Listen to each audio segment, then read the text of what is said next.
Rahul Gandhi bell पे, उनकी माता श्री बेल पे, उनकी प्रियंका वाड्रा जो बहन है वो बेल पे, उनके जीजा वो बेल पे। तो ये देश के लिए काम थोड़ी कर रहे हैं, ये खुद को बचाने के लिए काम कर रहे हैं। कृष्ण भगवान यादव थे, कंस भी यादव थे, दोनों में अंतर कितना था? कृष्ण भगवान ने देश को, धर्म को बचाने के लिए महाभारत की, कंस ने अपने भांजों का कत्ल किया, अपने सगा जीजाजी और दीदी को कारागार में रखा।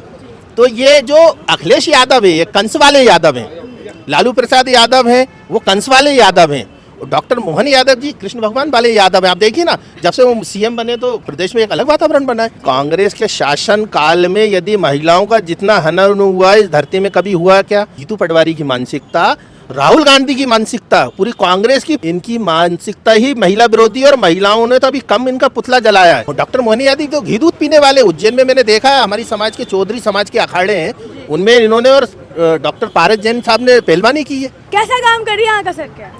सरकार बहुत शानदार काम कर रही है। 2003 से मध्य प्रदेश में और 2014 के बाद देश में भारतीय जनता पार्टी के नेतृत्व में जो देश पूरे विश्व में विश्व गुरु की ओर जो कदम बढ़ा रहा है वो सराहनीय है।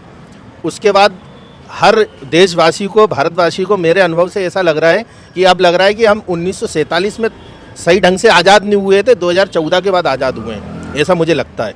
क्योंकि आज हम दुनिया के जितने देश हैं, जैसे पाकिस्तान है, पाकिस्तान को 11 मिनट में मोदी सरकार के नेतृत्व में, और आर्मी को, एयरफोर्स, नेवी, इनको खुली छूट जब मोदी जी ने दी तो 11 मिनट में जो पाकिस्तान हमें आग दिखा रहा था आज 75-80 सालों से, 11 मिनट में 11 एयरवेज उसके ऐसे धोए कि उसे घुटनों पे लाके खड़ा कर दिया, हाथ जोड़ के गिड़गिड़ाने लगा कि मुझे माफ़ कर दो, आज के बाद मैं आपके खिलाफ या आपके देश के खिलाफ या देश के वासियों के खिलाफ आंख उठा के भी नहीं देखूं। 11 मिनट में 11 एयरवेज उसके तबाह किए थे, चकलाला एयरवेज।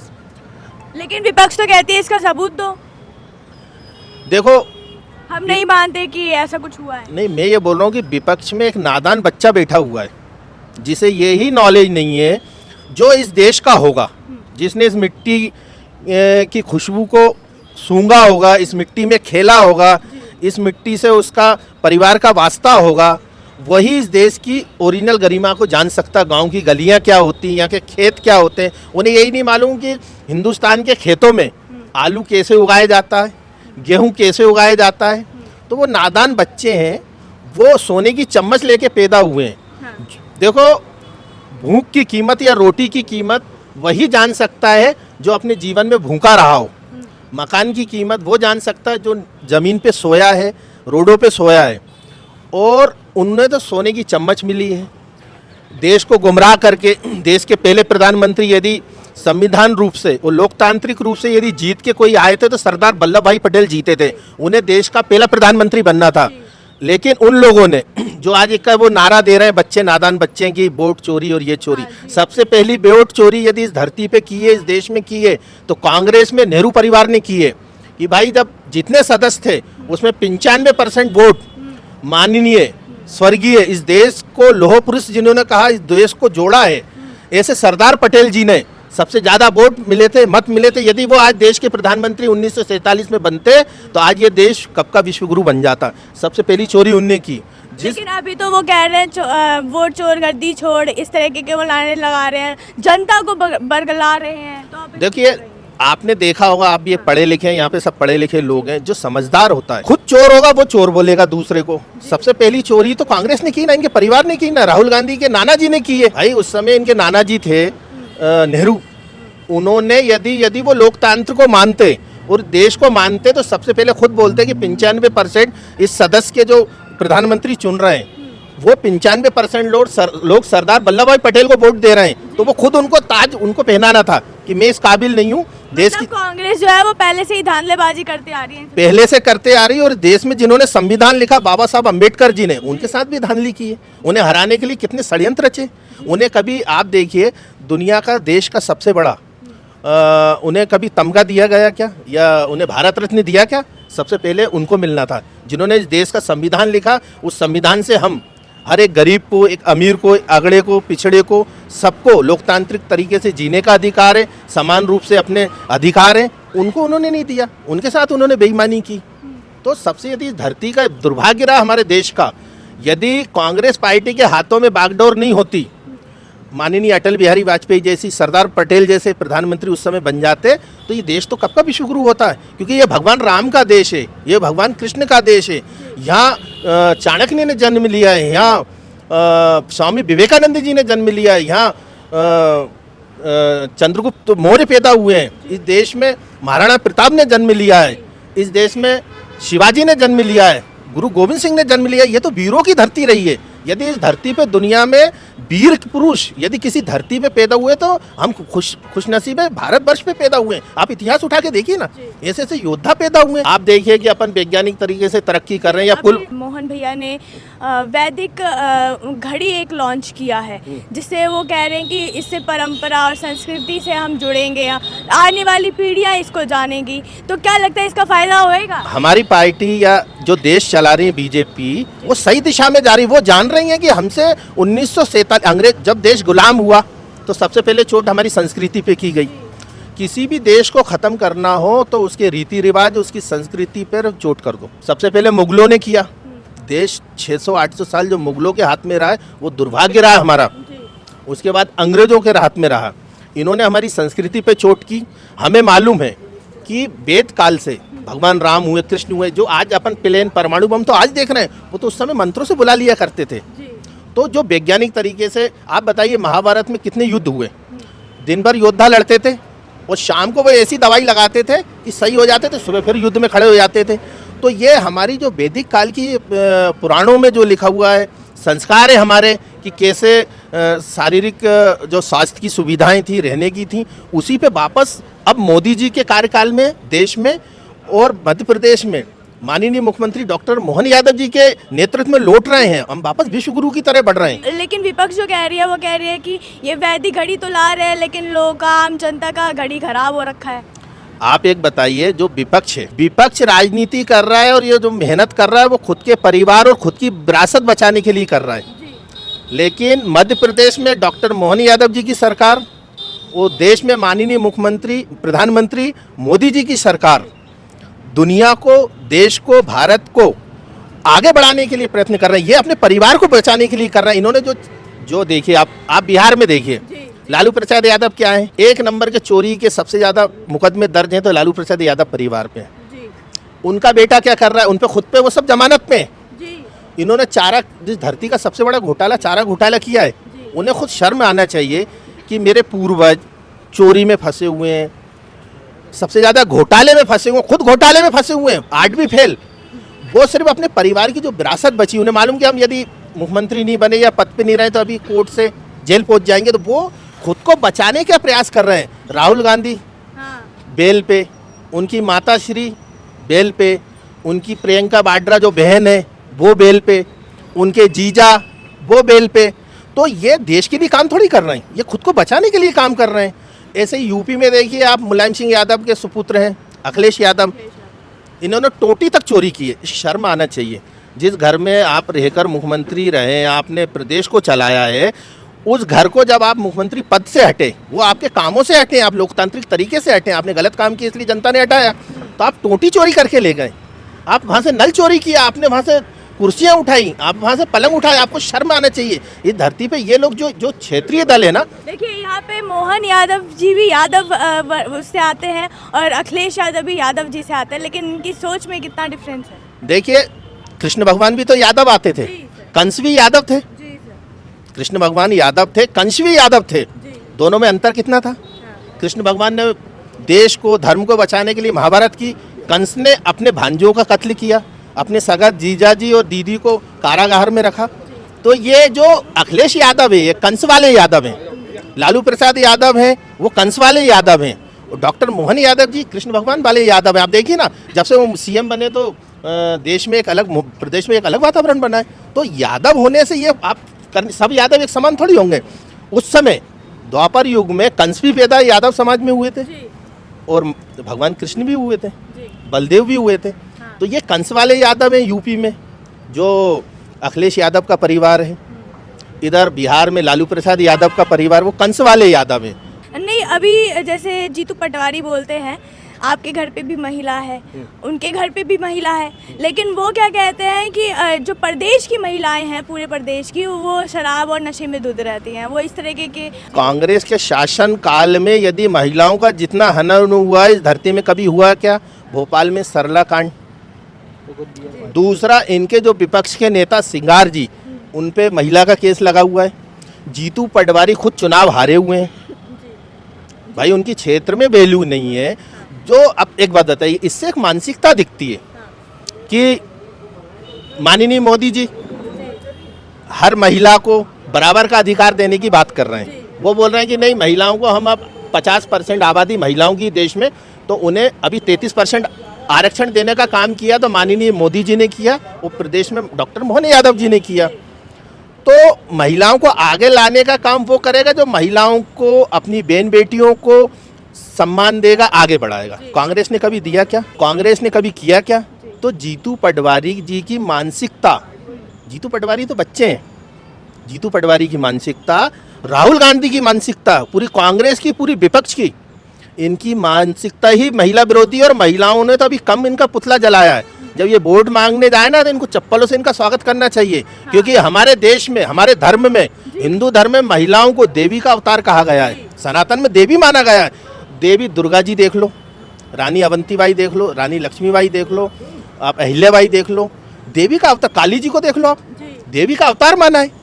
तो ये लोगों की मानसिक क्या होता है कि आप जिनकी सोबत बैठोगे उसका असर होता है। ये जीतू पटवारी क्या है कि जो देश में पैदा नहीं हुए, इनको देश से मतलब नहीं है, अपने परिवार को जिनको बचाना है, परिवार को बचाने का काम कर रहे हैं, उनके दल में है।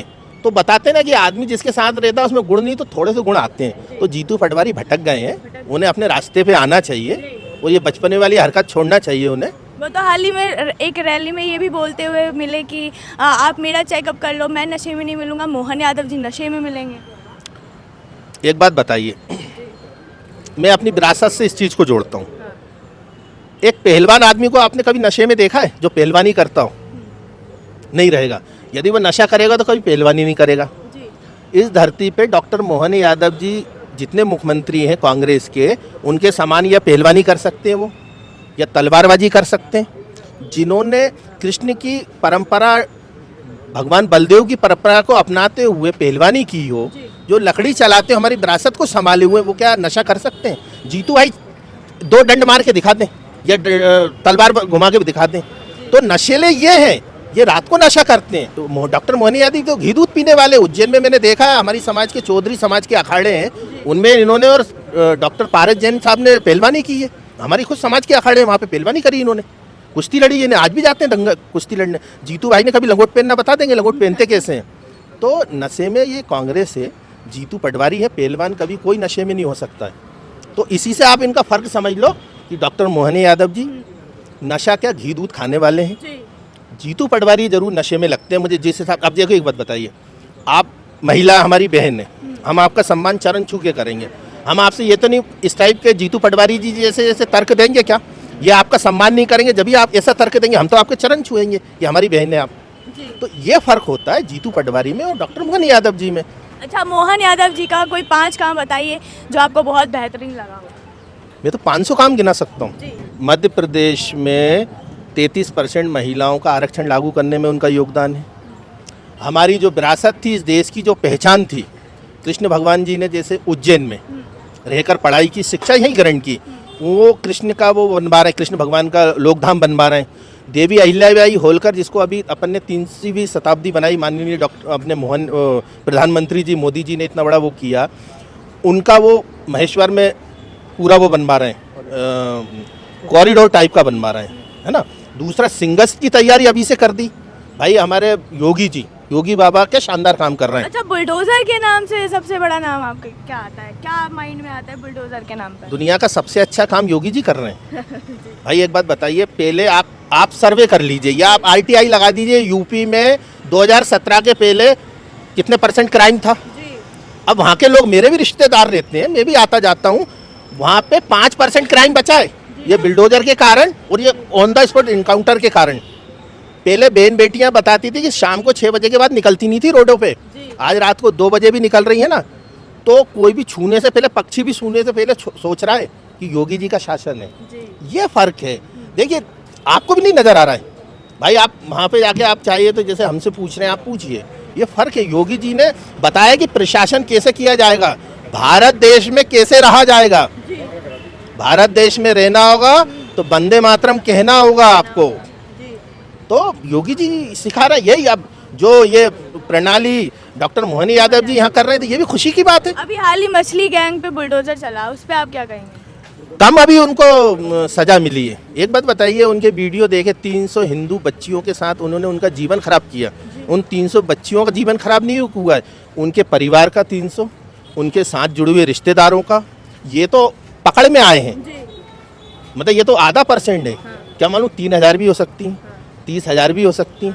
और दूसरा आप बताइए कि उन्होंने जो नशे का कारोबार पूरे शहर में फैला है, मतलब वो हमारी, आज मोदी जी बोलते हैं कि 65% हम युवा हैं, युवा से हम देश को विश्व गुरु बनाने का सोच रहे हैं, वो हमारी युवा पीढ़ी पे अटैक कर रहे हैं। जी भाई वो हमें विश्व गुरु बनाने से रोक रहे हैं मछली परिवार जैसे लोग। तो जी भाई आप युवा सबसे ज़्यादा अपने देश की यदि दुनिया में सबसे प्लस चीज़ है कि हमारे पास 65% युवा है, मोदी जी खुद बोलते हैं। तो ये तो मुझे ऐसा लग रहा है ये तो पाकिस्तान से जुड़े हुए तार हो सकते हैं इसके, दुनिया देश के आतंकवादियों से जुड़े, अमेरिका से भी जुड़े हो सकते हैं। उन्होंने सोचा कि क्यों ना इन युवाओं को, देश के युवाओं को कैसे रोका जाए नशे में। देखो किसी भी सनातन को ख़त्म करना, उसको नशे या गंदी आदतों से जोड़ दो, उसको भटका दो। तो ये नशे से जो जोड़ रहे हैं या जोड़ा है इनने, तो ये तो मेरे को लग रहा है विदेशी फंडिंगों से जोड़ा है। इनके पास इतना पैसा कहाँ से आ गया? तो इसके पीछे विदेशी ताकतें हैं। इसको सरकार को और ताकत से रहना चाहिए। और हर आम आदमी खुश है। मैं पेशे से अधिवक्ता हूँ, कोर्ट में जाता हूँ, मेरे क्लाइंट आते हैं उधर कोकता के, बड़े खुश होते हैं कि माननीय डॉक्टर मोहन यादव की सरकार क्या काम कर रही है। तो ये जो अपनी विरासत पे चोट करी इन लोगों ने, मछली परिवार ने नशे की तरफ युवाओं को धकेलने की कोशिश की, हमारी बहन बेटियों के साथ जो गलत करने की कोशिश की, इनको तो फांसी की सजा भी होना चाहिए। अच्छा, आप मोहन भैया को कितना नंबर देंगे 10 में से? मैं 10 में से 10 दूंगा, मैं तो 100 दे दूंगा। भाई हम काम देखें, हम जमीन पे ना देखिए, हम क्या पेशे से अधिवक्ता हैं, हमारे पास अच्छे लोग बुरे लोग सारे लोग आते हैं और ज़मीन से जुड़े हैं। तो उससे हम देख रहे हैं, अब रोज़ हम पढ़ते हैं, तो मतलब 100, 10 में से 10 क्या 100 नंबर मिलना चाहिए इनको। मैं बहुत खुश हूँ इस चीज़ से कि बहुत शानदार काम हो रहा है, देश विश्व गुरु की तरह बढ़ रहा है। और जितने मछली परिवार इस देश, भोपाल में और देश में, उनको चिन्हित करो, उनको उनकी पूरी अवैध संपत्तियां जब्त करके सरकार को दो, ताकि गरीबों के काम, इनकी संपत्ति को भी जब्त करो। गरीब बच्चों के लिए स्कूल खुलवाओ, गरीब बहन बेटियों के लिए कॉलेज खुलवाओ, उनको आगे बढ़ाओ, उसमें काम लगाओ, क्योंकि इन्होंने इन गरीबों से लूट के ये सब किया है और हमारी देश को विश्व गुरु बनने से रोकने के लिए किया है। इन सबको जेल पहुंचा, इनको फांसी की सजा होना चाहिए। एक नया प्रावधान लाना चाहिए कोर्ट में कि भाई यदि ऐसा लोग जो 3000 परिवारों को और उनके जुड़े हुए, देखो एक हत्या करता है या एक गंदा काम करता है, उसमें फांसी की सजा है। 300 परिवार हो गए, 300 लोग जुड़े हो गए, मतलब 3000-4000 लोगों के जीवन जिसने खराब किया हो, उसको कितनी बार फांसी की सजा होना चाहिए। इसमें प्रावधान होना चाहिए, कानून में प्रावधान होना चाहिए, और ज़्यादा सजा मिले और इनसे जुड़े हुए लोगों को भी मिले। लेकिन अभी जो रेप होता है उसमें तो लोग पकड़े नहीं जाते, आरोपी पकड़े नहीं जाते, उनको सजा तो मिलती नहीं है। देखिए मेरे को भी 12-15 साल भोपाल न्यायालय में, हाई कोर्ट में भी जाता हूँ केस में, लेकिन मेरी नज़र में ऐसा अभी तक कोई केस नहीं आया जिसमें किसी रेपलिस्ट को सज़ा नहीं मिली हो। उसको 100% मिली है। जैसे विदेशों में होता है कि अगर कोई आरोपी निकलता है तो उसको सीधे या तो उसी समय 2 घंटे के अंदर या तो एनकाउंटर में मार दिया जाता है या तो फांसी पे लटका दिया जाता है। नहीं तो वो एक्चुअल में अपना देश जो कोर्ट जो चल रहा है, न्यायालय चल रहा है, वो संविधान के ऊपर चल रहा है। डॉक्टर अम्बेडकर जी के संविधान पे चल रहा है, उसमें संशोधन करना चाहिए।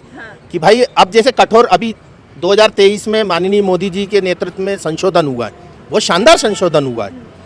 अब इसमें और संशोधन करना चाहिए कि भाई इस टाइप के आरोपी पकड़ा रहे हैं जो 3-3 से बच्चियों के साथ ये कर रहे हैं, इनके लिए क्या कानून बनाया जाए। तो माननीय लोकसभा में, राज्यसभा में नया कानून पारित हो। तो इसमें देरी क्यों? अब देखिए धीरे धीरे क्या होता है कि कांड हुआ, उसमें कितना दर्द हुआ कि इतनी होनहार बच्ची को मार दिया गया। क्या है, देखिए अब धीरे धीरे इसमें आपने जैसे मुझसे पूछा, मैंने आवाज़ उठाई, आपके माध्यम से आपकी आवाज़ माननीय मोदी जी तक जाना चाहिए, डॉक्टर मोहन यादव जी सीएम साहब तक जाना चाहिए। तो जब ऐसे आम लोग बोलेंगे, जागरूक होंगे, तो ऑटोमेटिक कानून बनेगा। ये काम मुख्यमंत्री जी के हाथ में भी नहीं होता है, ये प्रधानमंत्री जी, लोग आवाज़ उठाएंगे कि हमें अब ऐसा कानून चाहिए, विश्वगुरु की तरफ बढ़ना है, तब ये कानून बनेंगे। अब धीरे धीरे आपकी मैं सराहना करता हूँ कि आपने एक ज्वलनशील मुद्दों पे मुझसे चर्चा की। अब यही आवाज़ माननीय मोदी जी तक जाएगी, डॉक्टर मोहन यादव जी भाई साहब तक जाएगी, तो ये धीरे धीरे कानून का रूप लेगी, ऐसे ही लेगी ये।